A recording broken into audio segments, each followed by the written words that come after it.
Good morning, class. So today I'll just show you how to solve problems on heat flow because one among you, Neil messaged me and informed me that you are having difficulty solving problems.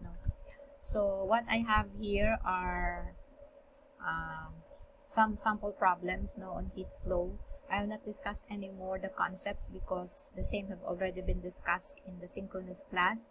I'll just give you techniques on how to solve problems. So for example, this one, we're given how much heat is given off by a 50.0 gram sample of copper when it cools down from 80 degrees Celsius to 50 degrees Celsius given the specific heat of water. So the first skill that you need to possess is the ability to comprehend the problem, understand the problem. So you should be able to abstract data from the problem. So 50.0 gram sample, so since it is in terms of grams, you know that gram is a unit for mass. So you know that this 50 gram is the mass of the sample. Degrees Celsius is a unit for temperature, and you know that these values are the temperature initially and finally. So from 80 degrees, so this refers to the initial temperature, so this is the first temperature, to 50 degrees, meaning the 50 degrees Celsius is the final temperature, and C is the specific heat of copper. And so we just need to substitute, so we have here mass 50 grams, specific heat this value, final temperature, and initial temperature. And then we know that we are required to find the magnitude of the heat. And using the formula mc delta T, we just substitute the known values, 50 grams for mass, 0.382 for the specific heat, and 50 minus 80 for the delta T.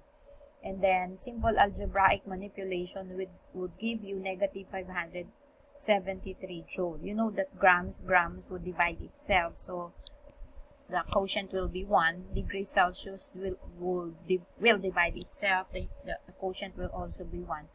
And the remaining unit would be joule, which is a unit for the heat. Okay, negative. So because there is a decrease in temperature from 80 to 50. Okay. Another problem involves the use of a coffee cup calorimeter. So when 1 gram of ammonium nitrate dissolves in 50 grams of water in a coffee cup calorimeter, the following reaction: ammonium nitrate is dissolved in aqueous solution, forming ammonium ion and nitrate ions. Okay, and the temperature of the water drops from 25 to 23. Assuming all the heat absorbed by the reaction comes from the water, calculate Q. Since the coffee cup calorimeter is an insulated system, the change in the temperature of water and the heat given off by the water, or absorbed by the water, by the reaction, there is a decrease in the temperature of the water. That's equal to the heat absorbed by the reaction. Okay, so the heat, coming from the water will be the heat absorbed by the reaction. Okay, so using the same formula, so the mass of water is 50 grams, so you just substitute that. Specific heat is 4.18. The change in temperature is the difference between the final temperature and then the initial temperature. We have negative 351.12 joule, indicative that the reaction is an exothermic reaction. Okay, so we have another example. This one, we are given the temperature rising from 20 to 29 and the heat capacity of the calorimeter. So this time we are given the heat capacity, not the specific heat. So we are not very conscious about the mass of the sample.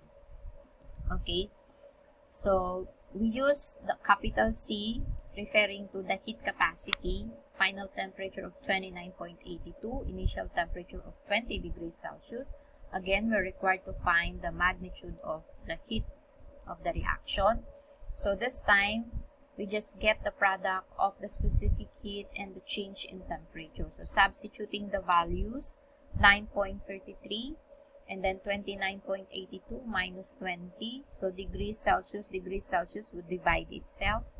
So we are left with the unit kilojoule.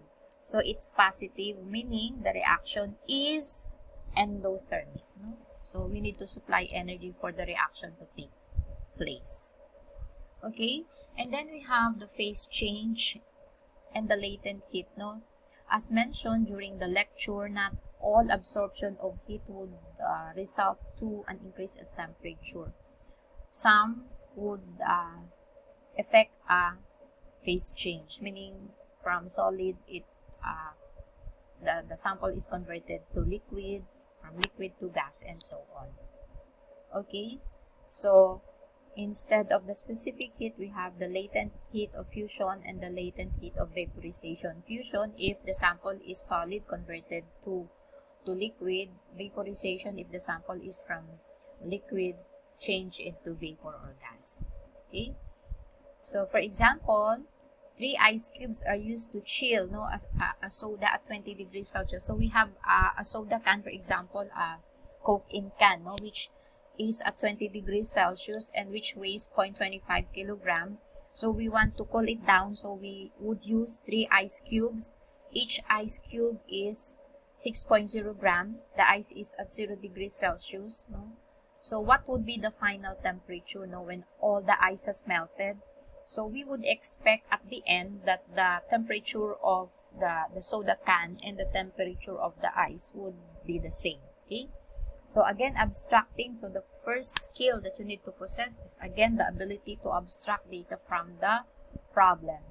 So anyway, it is explicit that the mass of soda is 0.25 kilogram. We convert that into grams. So we have 250 grams, so 1000 grams in 1 kilogram.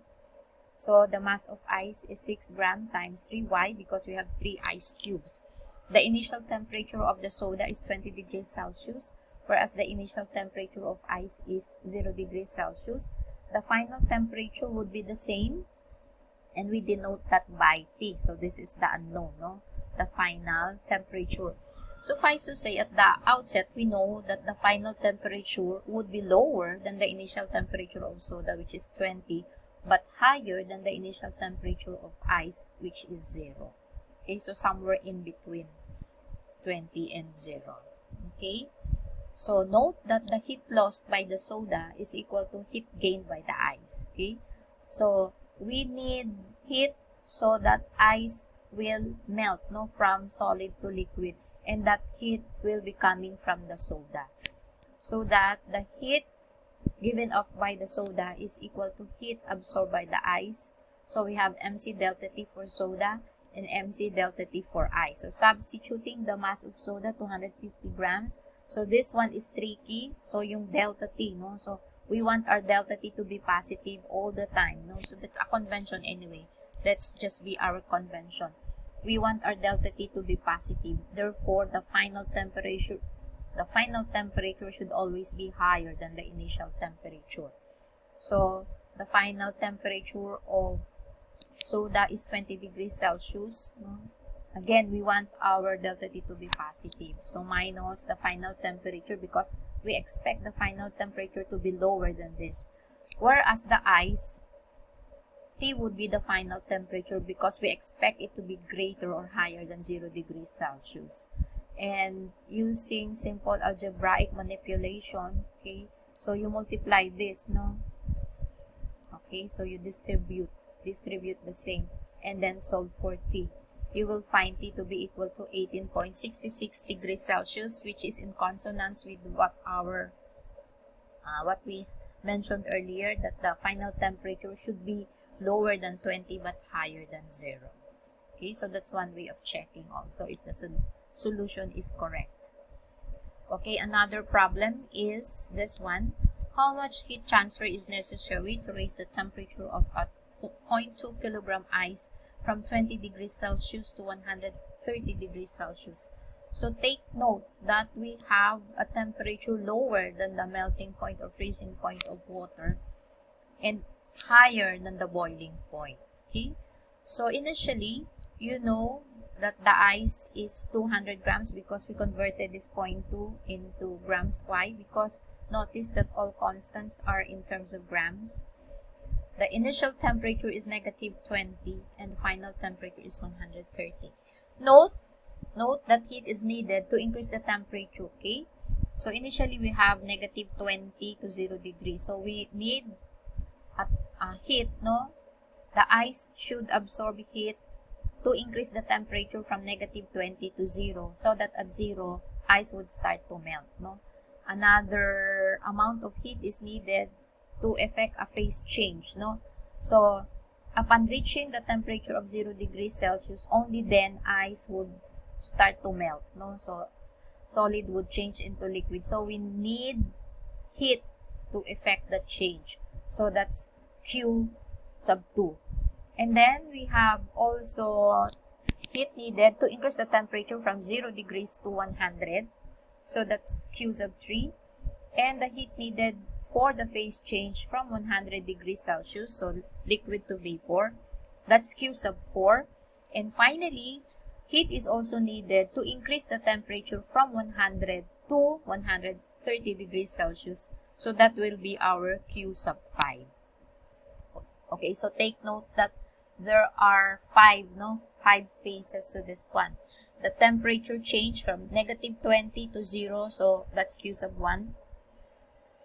And then Q sub 2 would be to effect a phase change rather from solid water, which is ice, to liquid. And then Q sub 3 would be to increase the temperature from 0 to 100.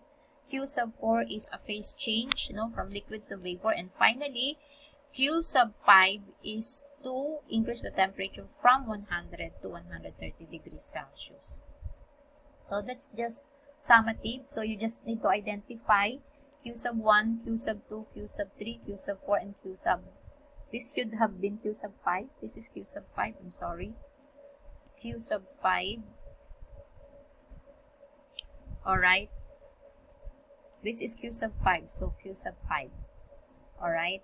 So just apply the formula MC delta T. So the mass of water is, ice rather, is 200 grams. The specific heat of ice is 2.09. The temperature is 0 to negative 20. Initially, it's negative 20, and then the final temperature is 0. Okay, so just simple algebraic manipulation, you'll have this much heat.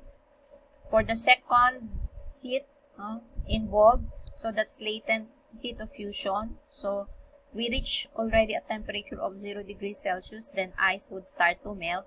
So we just affix the latent heat of fusion, multiply that by the mass, you'll have this much energy in terms of heat. Q sub 3 would also affect a change in temperature from 0 to 100. So this is the amount of heat involved. Q sub 4 would involve a phase change from liquid to gas. So you multiply the latent heat of vaporization to the mass. So you have 446. Notice that it has the highest amount of heat involved. So from change from liquid to gas. And finally, changing the temperature from 100 degrees Celsius to 130 degrees Celsius. So that would entail 12,060 joule of heat. And then adding all of this, we will have 616,829 joule. So that would be 61.68 kilojoule amount of heat. Alright? So I hope that's clear to you. So this one will be your activity. So you have to solve this following the pattern or the technique that I have mentioned to you. So this one you have to solve on your own. Okay, so that's it. Thank you, and I hope you will have an easier time this time, being able to have been given the technique on how to solve problems, okay, specifically on heat flow. Okay, so I just need to switch this off.